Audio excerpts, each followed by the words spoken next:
안녕하십니까. 다니엘서 1장 보겠습니다.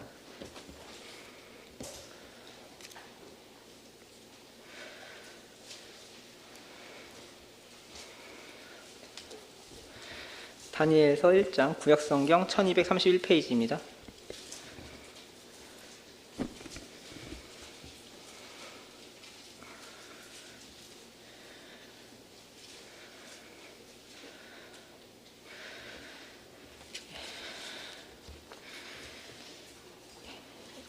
부터 읽어드리겠습니다. 다니엘서 1장은 이렇게 시작합니다. 유다왕 여호야김이 다스린 지 3년이 되는 해에 바벨론 왕 느부갓네살이 예루살렘에 이르러 성을 에워쌌더니 주께서 유다왕 여호야김과 하나님의 전 그릇 얼마를 그의 손에 넘기심에 그가 그것을 가지고 신할 땅 자기 신들의 신전에 가져다가 그 신들의 보물 창고에 두었더라. 왕이 환관장 아스부나스에게 말하여 이스라엘 자손 중에서 왕족과 귀족 몇 사람 곧 흠이 없고 용모가 아름다우며 모든 지혜를 통찰하며 지식에 통달하며 학문에 익숙하여 왕궁에 살만한 소년을 데려오게 하였고 그들에게 갈대아 사람의 학문과 언어를 가르치게 하였고, 이렇게 시작을 하게 됩니다. 때는 이제 여호야김 시대입니다.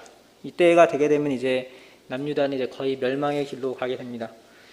여호야김 이후에 여호야긴이 이제 왕위를 이어받게 되고, 그 이후에 시드기야가 왕위를 이어받는데, 이 시드기야 때에 남유다가 멸망하게 됩니다. 시드기야는 이제 눈이 빠지기 직전에 자기의 아들들의 죽음을 보고 눈알이 빠져서 바벨론에 이제 포로로 끌려가게 되죠.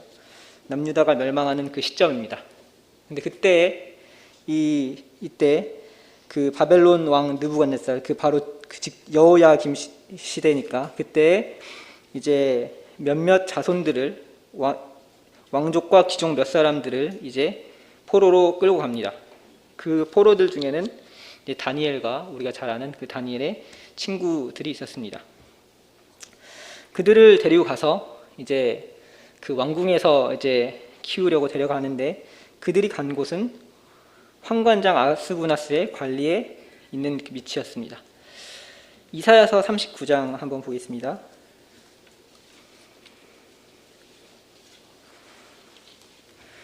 이사야서 39장 6절, 구약성경 1014페이지입니다.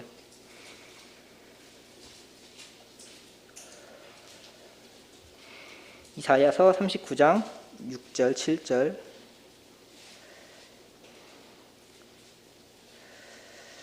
보라, 날이 이르리니 내 집에 있는 모든 소유와 내 조상들이 오늘까지 쌓아둔 것이 모두 바벨론으로 옮긴 바 되고 남을 것이 없으리라. 여호와의 말이니라. 또 내게서 태어날 자손 중에서 몇이 사로잡혀 바벨론 왕궁의 환관이 되리라 하셨나이다 하니, 이렇게 되어 있습니다. 이 앞에 배경을 보게 되면 이제 히스기야한테 이제 이와 같은 예언이 내려지는 겁니다. 이사야가 이야기를 하게 되는 것이죠. 히스기야가 이제 그 바벨론에서 사자가 오게 되니까 자신이 있는 그 화려한 그것들을 다 보여주게 되죠. 그리고 여기에 대해서 하나님의 책망을 받게 되는데, 그 책망을 받으면서 이제 주어진 예언이 무엇이냐면은 그들 자손 중에 몇몇이 이제 환관이 된다는 것입니다. 그리고 이러한 일이 이제 다니엘 시대 때 이루어지게 됩니다. 왕족과 귀족 중 몇 사람, 그러니까 왕의 씨인 거죠. 히스기야의 이제 후손들 중에 한 명일 수 있는 사람입니다. 그리고 귀족 중에 몇 사람, 좀 신분이 있는 사람들이지만 그들이 끌려가서 환관장 밑에서 그들은 환관이 되어서 이제 그 바벨론에서 이제 자라나게 됩니다. 신명기도 한번 보겠습니다. 신명기 23장 1절.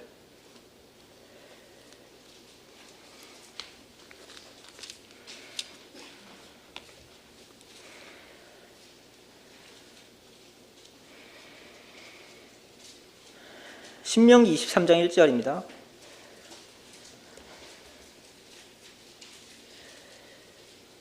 고환이 상한 자나 음경이 잘린 자는 여호와의 총회에 들어오지 못하리라, 이렇게 되어 있습니다. 신명기 23장 1절, 구약성경 297페이지입니다. 고환이 상한 자, 음경이 잘린 자는 여호와의 총회에 들어오지 못하리라. 그래서 다니엘과 다니엘 친구들은 이렇게 몸이 상하게 돼서 이제 여호와의 총회에 율법적으로는 들어가기 어려운 그런 몸이 되었습니다. 이런 상황에서 우리 같으면 어떻게 했겠습니까? 자, 보시기 바랍니다. 나라가 망했습니다. 나라가 망해가고 있습니다. 그리고 그들을 늘 지켜주셨던 하나님의 그 상징되는 성전에 있는 기물들은 모두 그 여호야김이 이제 바벨론으로 넘겼습니다. 그리고 이제 그들은 포로로 끌려가서 황간의 밑에서 자라게 됩니다. 매우 절망적인 상황입니다. 이런 상황 가운데서 그들에게 주어진 것은 4절 5절과 같은 내용이었습니다. 보겠습니다. 다니엘서 1장 4절.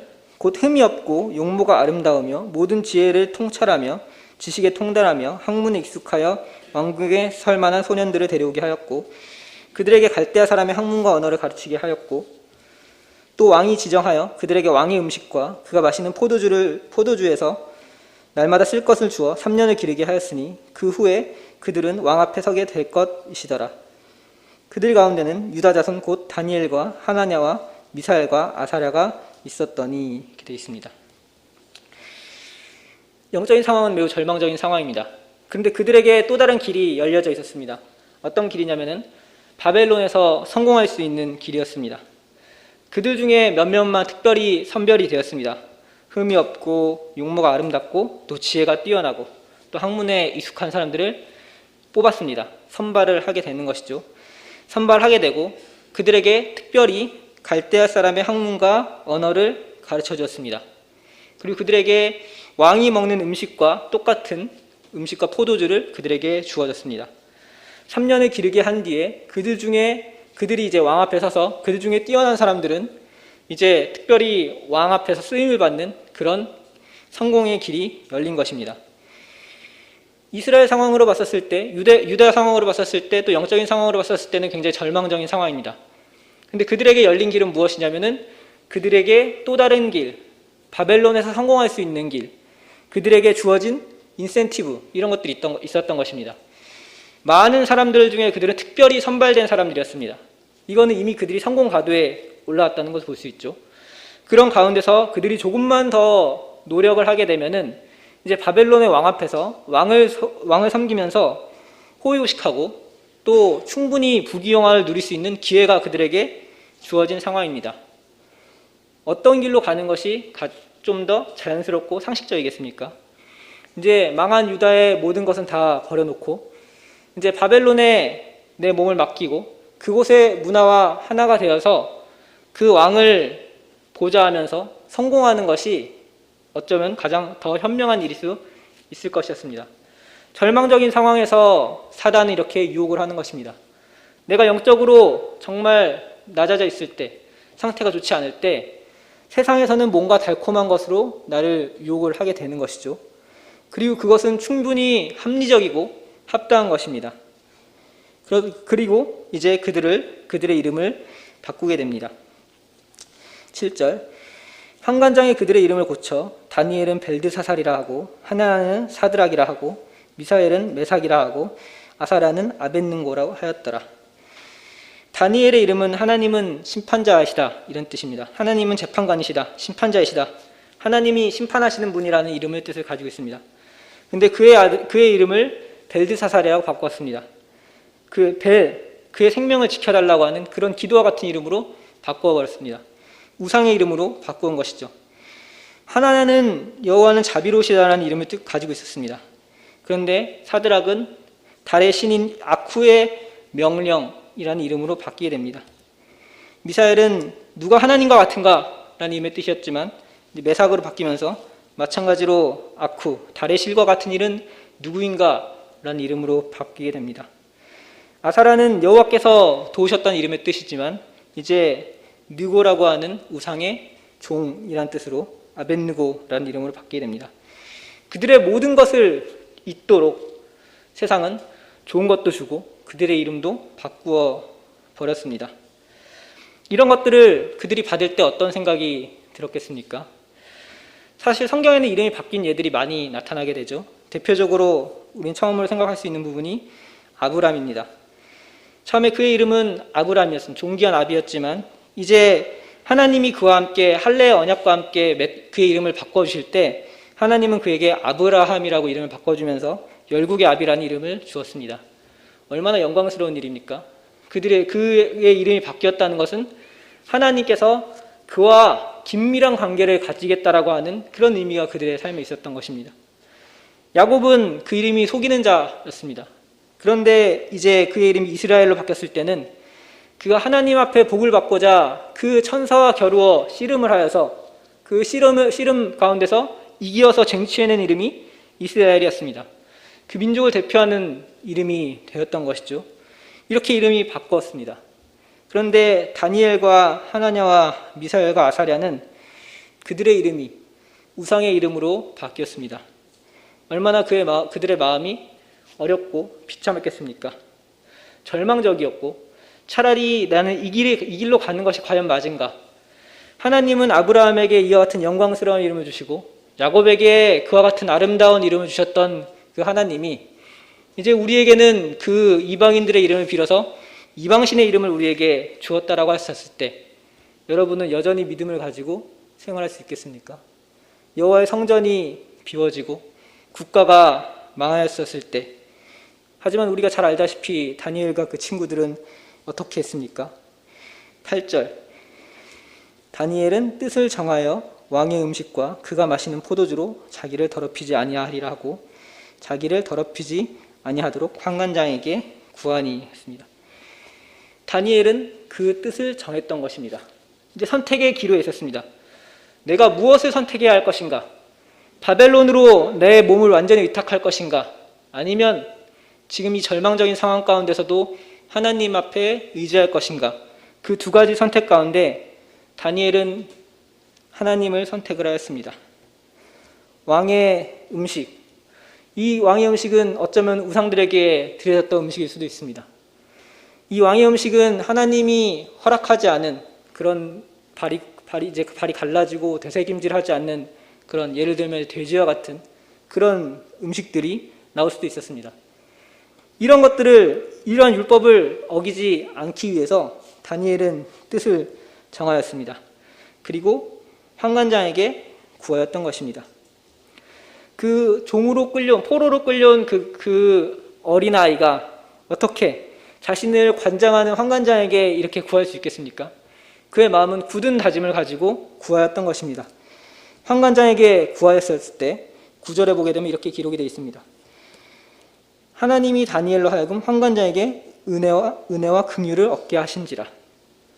그들은 어리고 사람들이 보기엔 연약하였지만 그들 가운데 하나님은 역사하고 계셨습니다. 나라가 망하고 그 성전에 있는 기물들이 바벨론으로 옮겨지게 될 때 하나님이 어디 계셨는지 아무도 알지 못하였지만 그 하나님은 이 다니엘과 이 친구들과 함께 하였습니다. 하나님은 이 다니엘을 주목하고 계셨습니다. 왜냐하면 다니엘이 그 뜻을 정하였기 때문입니다. 환관장에게 말을 하였을 때 환관장은 두려워하였습니다. 왜냐하면 이제 그에게 맡겨진 이 아이들이 이제 식물만 먹고, 그러니까 그 풀만 먹고 이제 포도주를 먹지 않았을 때 그들이 만일 초췌하게 되면은 여기 10절 마지막에 있는 것처럼 너희 때문에 내 머리가 왕 앞에서 위태롭게 되리라 하니라 이렇게 되어 있는 것입니다. 이제 자신의 목숨이 위태로운 상황이었습니다. 그런 위태로운 상황이 있다는 것을 다니엘도 알고 있었습니다. 하지만 다니엘은 여기서 멈추지 않았습니다. 환관장이 이제 다니엘 감독하는 자들에게 말하고 이제 자신의 목숨이 위태로운 상황이었지만 열흘만 시험하여서 채식할 수 있는 환경을 마련해 주게 됩니다. 그래서 채식하고 물을 마시고 난 다음에 열흘 이후에 한번 보자라고 하는 그 마음을 하나님께서는 이 환관장에게 주신 것입니다. 다니엘이 그 마음을 뜻을 정하여 나아갔을 때 하나님께서는 이와 같이 그들을 돌보시고 그들을 보살피는 일을 하셨던 것입니다. 우리 이번에 향기친교 모임 때 도마에 대해서 교재를 들었습니다. 요한복음 한번 좀 가보도록 하겠습니다. 이 내용을 보면서 도마가 조금 생각이 났었습니다. 요한복음 11장 16절입니다.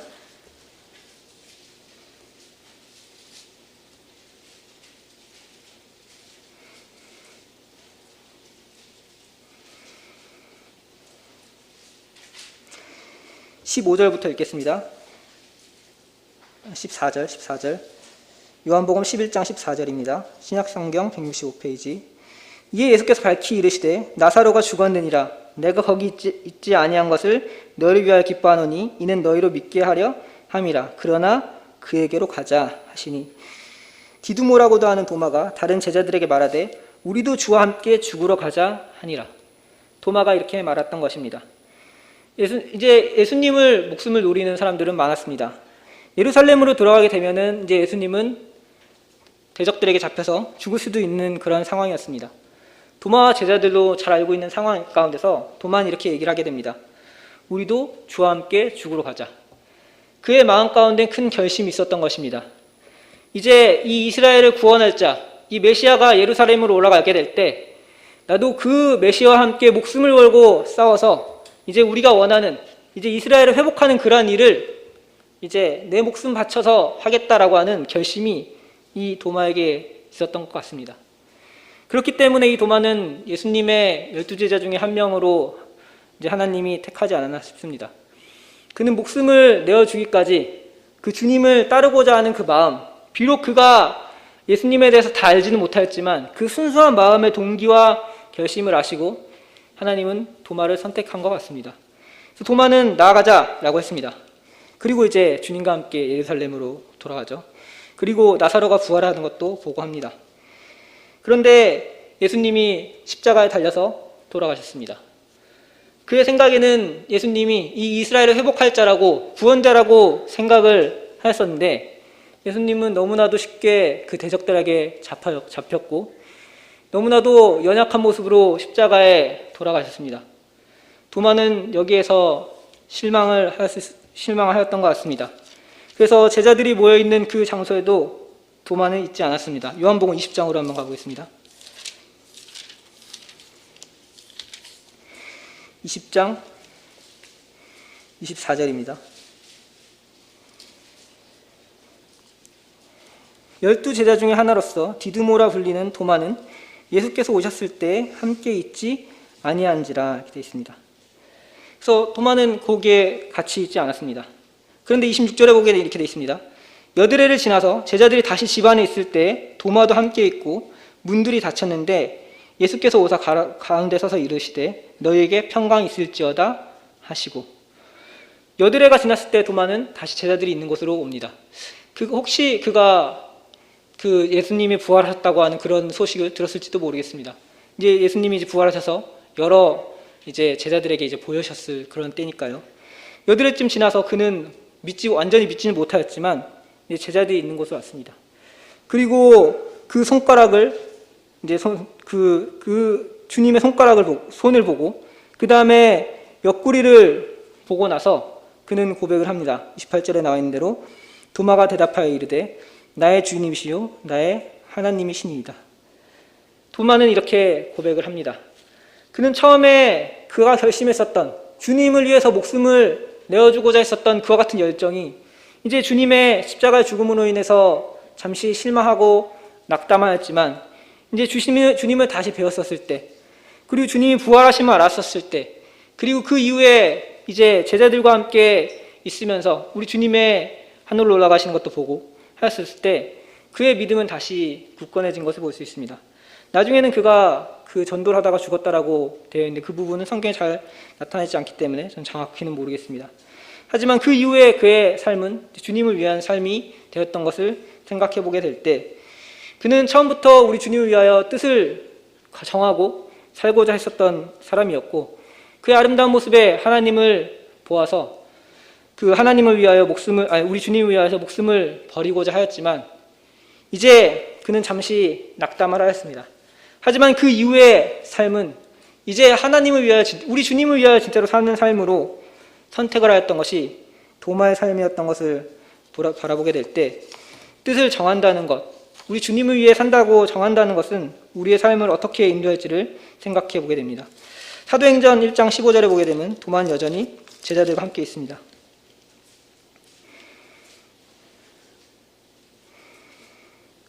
여기는 정확히 나타나지 않지만 모인 무리의 수가 약 120명이나 되더라. 그때 베드로가 그 형제들 가운데 일어서서 이르되 하면서 얘기를 하면서 이제 가룟 유다의 그 넘겨진 직분에 대해서 어떤 다른 사람을 이제 세우고자 했었을 때 이제 마띠아를 뽑게 됩니다. 다른 11제자들이 모두 같이 있었던 것을 볼 수 있죠. 우리 주님은 500여 제자들에게 보이셨지만 이제 이때 다락방에 모여 있었던 사람들은 120명이 됐었고 그 가운데는 도마도 있었던 것을 볼 수 있습니다. 도마는 이때 같이 있었던 것을 볼 수 있습니다. 다니엘 다시 한번 좀 보도록 하겠습니다. 다니엘서 앞으로 가서요.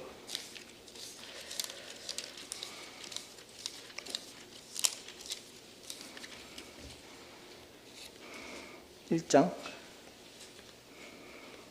15절입니다. 이 이후의 내용 너무 잘 아시는 내용입니다. 14절 그가 그들의 말을 따라 열흘 동안 시험하더니 열흘 후에 그들의 얼굴이 더욱 아름답고 살이 더욱 윤택하여 왕의 음식을 먹는 다른 소년들보다 더 좋아 보인지라. 그리하여 감독하는 자가 그들에게 지정된 음식과 마실 포도주를 제하고 채식을 주니라. 열흘 동안 시험을 하였었을 때 그들이 다른 아이들보다 더욱 아름답고 살이 더욱 윤택한 것을 보고 이제 그들은 믿음을 지킬 수 있었습니다. 잠깐의 선택이었습니다. 그들이 어떤 걸 선택하냐고 했을 때 또 이 일은 굉장히 위태로운 일일 수 있었습니다. 목숨을 걸어야 하는 일, 환관장이 자기의 목을 걸어야 한다는 것은 결국은 다니엘과 그 친구들의 목도 잘못하다가 같이 날아갈 수 있는 그런 상황일 수 있었다는 것이죠. 하지만 다니엘은 뜻을 정하여 용기를 내어 환관장에게 이야기를 하였었을 때 그들은 우상에 바친 무언가를 먹지 아니하고 율법에 저촉되는 무언가를 먹지 아니하고 그 바빌론에서 살 수 있는 그 길을 마련하게 되었던 것입니다. 하나님이 그렇게 도와주셨다는 것입니다. 17절부터 쭉 읽어드리겠습니다. 하나님이 이 네 소년에게 학문을 주시고 모든 서적을 깨닫게 하시고 지혜를 주셨으니 다니엘은 또 모든 환상과 꿈을 깨달아 알더라.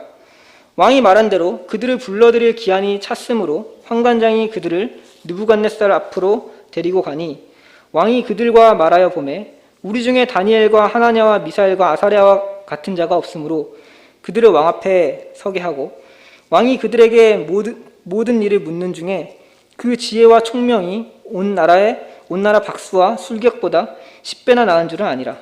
다니엘은 고레스 왕 원년까지 있으니라. 그 이후에 하나님은 그에게 지혜를 주셨습니다.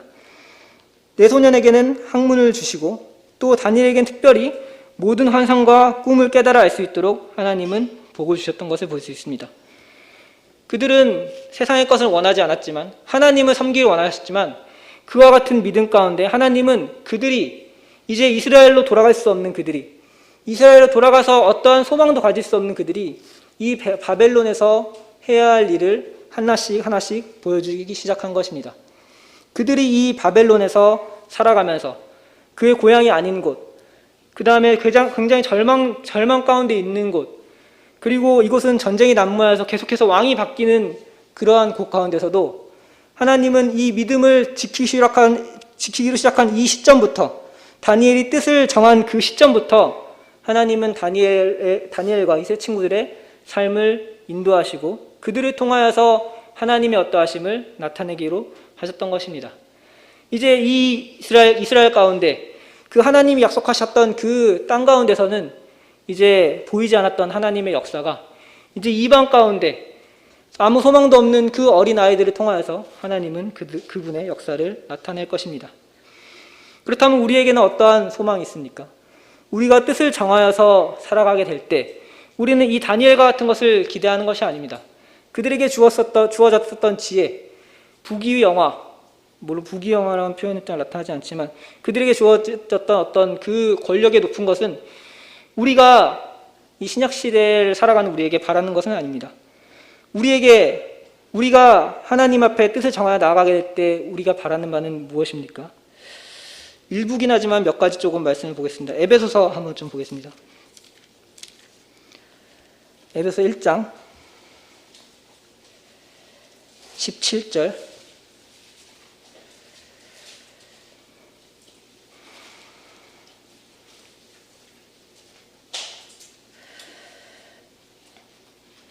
에베소 1장 17절부터 읽어드리겠습니다. 우리 주 예수 그리스도의 하나님 영광의 아버지께서 지혜와 계시의 영을 너희에게 주사 하나님을 알게 하시고 너희 마음의 눈을 밝히사 그의 부르심의 소망이 무엇이며 성도 안에서 그 기업의 영광의 풍성함이 무엇이며 그 힘의 위력으로 역사하심을 따라 믿는 우리에게 베푸신 능력이 지극히 크심을 어떠한 것을 너희로 알게 하시기를 구하노라. 그의 능력이 그리스도 안에서 역사하사 죽은 자들 가운데서 다시 살리시고 하늘에서 자기 오른편에 앉히사 모든 통치와 권세와 능력과 주권과 이 세상뿐 아니라 오는 세상에 일컫는 모든 이름 위에 뛰어나게 하시고 또 만물을 그의 발 아래 복종하게 하시고 그를 만물 위에 교회의 머리로 삼으셨느니라 되어 있습니다. 우리가 주님을 앞에 뜻을 정하여 나아가게 될 때 우리는 하나님을 더욱더 알게 될 것입니다. 하나님께서 우리에게 지혜와 계시의 영을 우리에게 주셔서 하나님을 더욱더 알게 하실 것입니다. 그리고 그것을 통하여서 우리의 눈이 밝아지고 그의 부르심의 소망이 무엇인지 알게 될 때 우리가 무엇을 위하여 살아가게 될지를 우리에게 알게 하실 것입니다.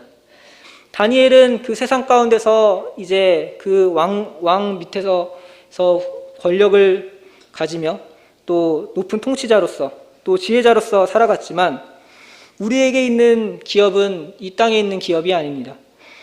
하지만 우리가 주님을 더욱더 알아가게 될 때 저 하늘에 있는 저 그 기업의 영광의 풍성함이 무엇인지를 우리는 더욱더 깨달아 알게 될 것입니다.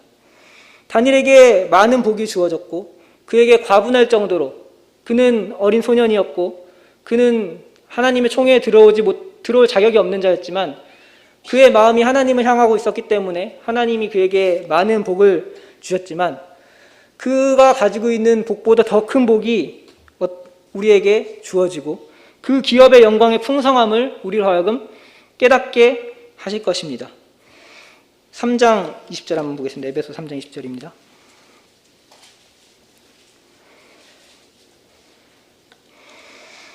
우리 가운데서 역사하신 능력대로 우리가 구하거나 생각하는 모든 것에 더 넘치도록 능히 하실 이에게 이렇게 되어 있습니다. 그분은 우리 가운데서 역사하십니다. 우리 가운데서 역사하시면서 우리가 구하거나 생각하는 모든 것보다 더욱더 넘치도록 주시는 분이 그러한 분이십니다.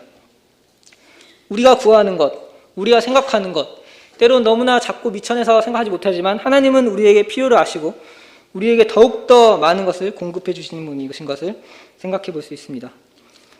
4장 13절도 한번 보겠습니다.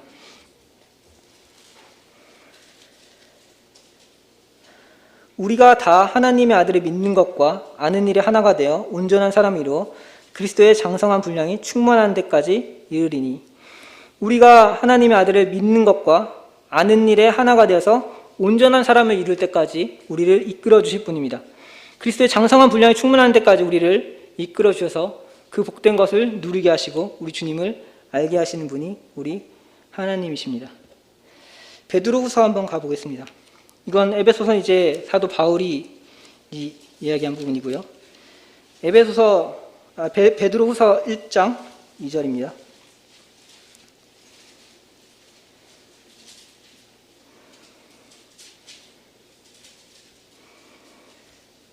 1장 2절부터 4절. 하나님과 우리 주 예수를 알므로 은혜와 평강이 너에게 더욱 많을지어다. 그의 신기한 능력으로 생명과 경건에 속한 모든 것을 우리에게 주셨으니 이는 자기의 영광과 덕으로서 우리를 부르신 이를 알므로 말미암음이라. 이로써 그 보배롭고 지극히 큰 약속을 우리에게 주사 이 약속으로 말미암아 너희가 정욕 때문에 이 세상에서 썩어질 것을 피하여 신성한 성품에 참여한 자가 되게 하려 하셨느니라. 2절에 보게 되면 하나님과 우리 주 예수를 알므로 은혜와 평강이 너에게 더욱 많을지어다라고 했습니다. 우리가 우리의 마음을 정하였을 때, 또 우리가 우리의 마음을 하나님 앞에 향하고 우리 주님을 더욱더 알면 알아갈수록 우리의 삶 가운데서 은혜와 평강이 더욱더 우리에게 많을 것입니다. 그의 신기한 능력으로 생명과 경건에 속한 모든 것을 우리에게 주셨다고 하였습니다. 다니엘에게는 많은 지혜를 주셨고 또 그에게는 앞으로 일어날 예언들을 주셨습니다. 하지만 그가 보지 못한 것이 있었습니다. 그가 보지 못한 것은 무엇이냐면 우리 주님께서 피로 사신 이 교회입니다.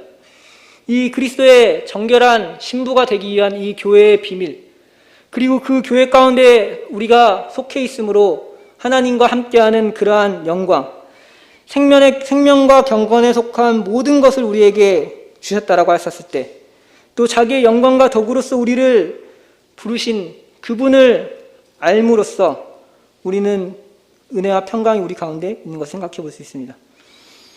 그 보배롭고 지극히 큰 약속을 우리에게 주셨습니다. 우리에게 영원한 생명을 약속하시고 우리에게 상급을 예비하시고 우리가 거할 처소를 예비하러 우리 주님께서 그곳에 가셨습니다. 때가 되면 그분께서 오실 것입니다. 공중에서 우리를 부르심으로 우린 그분과 함께 이제 이 육체의 고통에서 벗어나 그 주님과 함께 하는 소망이 우리에게 있습니다.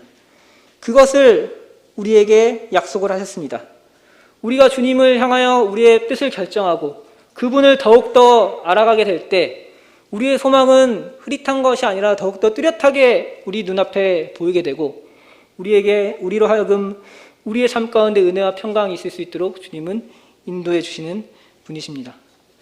그래서 이러한 말씀을 보게 될 때 청년들을 생각하고 학생들을 생각하였습니다. 많은 선택의 기로가 있습니다. 다니엘의 삶은 어땠습니까? 매우 절망적인 상황 가운데, 그 절망적인 환경 가운데 있었습니다. 하나님이 과연 어디 있는가라고 외칠 그런 상황 가운데서 다니엘은 그 어린 나이지만 그의 마음 가운데 뜻을 정하고 하나님을 의지하기로 하였던 것입니다. 우리 청년들 뜻을 정하였습니까? 우리 선택의 기로에 있었을 때 어떠한 것에 뜻을 정하였습니까? 어떠한 소망이 있습니까? 내 환경은 이렇고 지금 상황에서 보기에 이것을 선택하는 것이 더욱더 합리적이라고 생각하게 될 때 그냥 그것을 따라간다라고 하면은 이 다니엘이 우리에게 보여줬던 교훈은 다 헛된 것이 되는 것입니다. 합리적인 것, 상황 가운데 우리가 보기에 더 적합한 것이 아니라 다니엘의 눈에는 오로지 하나님만이 보였습니다. 하나님이 그가 포로로 끌려갔을 때, 그가 환관장의 밑에 갔었을 때 그는 선택할 수 있는 아무것도 없었기 때문에 그는 어린 나이에 끌려갈 수밖에 없었습니다. 그런데 그에게 선택의 기회가 주어졌을 때 그는 하나님을 택하고 하나님을 향하여 가기로 뜻을 정하였습니다. 한번 지금 시점에 우리 청년들, 학생들 잠시 멈춰서 생각해 보시기 바랍니다. 난 지금 어떠한 뜻을 정하는 것이 합당한 것인가? 지금 내가 가고 있는 길 가운데 무엇을 선택하는 것이 정확한 것인가? 우리 청년들뿐만이 아니라 우리 형제님들, 자매님들 과거에 아마 많은 선택을 하셨을 것이고 또 지금도 선택을 하셔야 되는 그런 상황 가운데 이러한 선택이 우리에게 있다라고 하면은 우리 주님은 우리에게 아름다운 것을 더 보여주실 것입니다. 그분을 더 알게 하실 것이고요. 그분을 알므로써 주어지는 우리에게 은혜와 평강을 그분께서 주실 것이고 그분을 향하여 따라갈 수 있게 하실 것입니다. 물론 도마처럼 중간에 넘어질 수도 있습니다. 도마의 열정은 우리 주님과 목숨까지도 함께하기를 원하였지만 잠시 그가 생각하였던 대로 상황이 이루어지지 않았을 때 그처럼 잠시 낙담할 수도 있습니다. 그런데 그의 순수한 열정은 우리 주님을 다시 보았었을 때 일어나게 되는 것입니다. 주님은 낙담한 그를 내어버려두지 않았습니다. 그가 다시 돌아올 때까지 왔을 그때 적절한 시기에 우리 주님은 그에게 나타나셔서 그에게 손바닥과 옆구리를 보여주셨습니다. 도마는 그제서야 깨달을 수 있었습니다. 우리를 깨닫게 하는 것은 어떤 사람의 방법이나 그런 것이 아닙니다. 우리 주님께서 우리를 회복시키시고 되돌리시고 우리를 이끄실 것입니다. 도마가 이후에 사도로서 그의 삶을 살게 되고 그가 이후에 주님을 위하여 살게 되는 것은 그가 처음에 결심하였던 그 마음, 그것을 하나님이 우리 주님이 다시 회복할 수 있도록 해주셨기 때문입니다. 지금 우리가 마음에 결심하고 나아가게 될 때 그 길로 쭉 나아가면은 하나님께서 아름다운 길을 보여주시는데 물론 우리는 연약하기 때문에 넘어질 수 있습니다. 그때 우리 주님께서 다시 일으켜 세워주실 것입니다. 도마에게 해주셨던 것처럼요. 그래서 그런 것들을 보면서 우리가 너무 잘 아는 이야기지만, 너무 잘 아는 말씀이지만 때로는 잠시 멈춰서 잘 아는 말씀이지만 한번 생각해 보면 좋겠다라는 생각을 하면서 저 또한 지금 시점에 난 무엇을 바라보고 있는가, 어떤 것을 향하고 가고 있는가라는 생각이 좀 들면서 이런 말씀을 좀